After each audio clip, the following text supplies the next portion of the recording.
Hello everyone, I'm Dr. Ashish Reddy, consultant microsurgical andrologist from Hyderabad. ఈరోజు మనం very commonest మెన్స్లో ఉన్న very commonest problems premature ejaculation గురించి మాట్లాడుతున్నాం. Premature ejaculation అంటే తెలుగులో శీఘ్రస్ఖలనం అంటారు. మనం సెక్స్ చేస్తున్నప్పుడు మనకి 3 minutes కంటే ముందే అవుట్ అయిపోతే దాన్ని శీఘ్రస్ఖలనం అంటాం.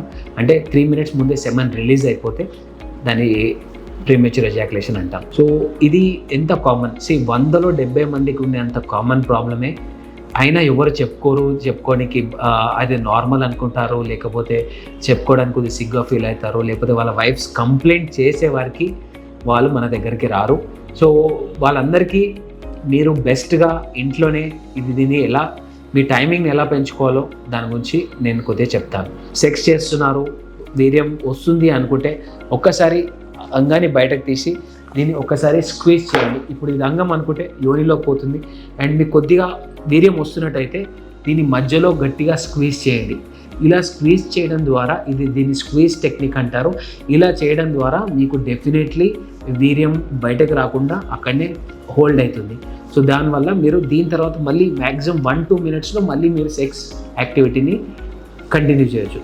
నెక్స్ట్ ఈ స్క్వీజ్ టెక్నిక్ కాకుండా చేస్తున్నారు మీరు సెక్స్, కరెక్ట్ టైంకి పుల్అవుట్ మెథడ్ అంటారు. పుల్అవుట్ మెథడ్లో కూడా మీరు అంగం చివరి భాగంలో కూడా గట్టిగా హోల్డ్ చేసి పట్టుకుంటే కూడా మీకు వీర్యం డెఫినెట్గా ఆగే ఛాన్సెస్ ఉంటాయి.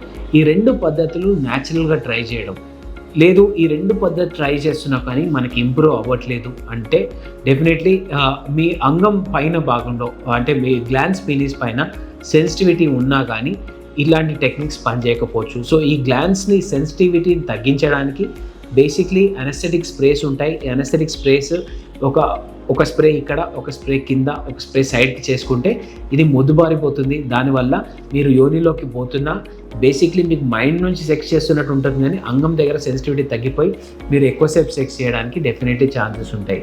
ఒకవేళ ఇన్ని ట్రై చేశారు స్టిల్ దాంట్లో ఇంప్రూవ్మెంట్ లేదు అంటే it could be sensitivity from your బ్రెయిన్లో సెరోటోనిన్ లెవెల్స్ అని ఉంటాయి. ఎప్పుడైనా ఈ సెరోటోనిన్ లెవెల్స్ డిస్టర్బ్ అయినప్పుడు కూడా మనకి ఈ శీఘ్రస్ఖలన సమస్యలు వెరీ వెరీ కామన్గా చూస్తుంటాం.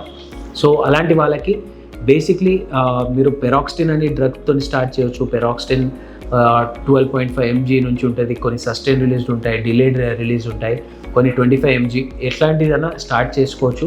సో ఇది చేయడం ద్వారా డెఫినెట్లీ మీకు ఇంప్రూవ్మెంట్ ఉండొచ్చు. ఈ పెరాక్సిటిన్ కానీ డెపాక్సిటిన్ ఇవి వెరీ కామన్గా ప్రతి డాక్టర్ మీకు శీఘ్రస్ఖలనం ఉందంటే కామన్గా ప్రిస్క్రైబ్ చేసే first level of drugs.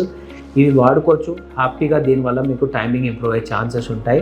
So first మీరు రూల్ అవుట్ చేసుకోవాలి, మీకు ఎగ్జైట్మెంట్ వల్ల అవుతుందా, లేకపోతే లోకల్ సెన్సిటివిటీ వల్ల అవుతుందా, లేకపోతే బ్రెయిన్లో నుంచి ఓవర్ సెన్సిటివ్ ఉన్నారా. ఈ 3 ఫ్యాక్టర్స్ని మీరు కోరిలేట్ చేసుకుంటే డెఫినెట్గా మీకు ఈ శీఘ్రస్ఖలన సమస్య కంప్లీట్గా క్యూర్ అవుట్ అయిపోతుంది. మందులు స్టార్ట్ చేసిన వాళ్ళు కూడా వితిన్ 3 to 6 months లోపల మంచి రిజల్ట్స్ ఉంటాయి. సో ఇంకా ఫర్దర్గా ఏమైనా డౌట్స్ ఉంటే కింద ఉన్న నంబర్కి కాల్ చేయొచ్చు, లేకపోతే వచ్చి నన్ను కలవచ్చు. Thank you so much.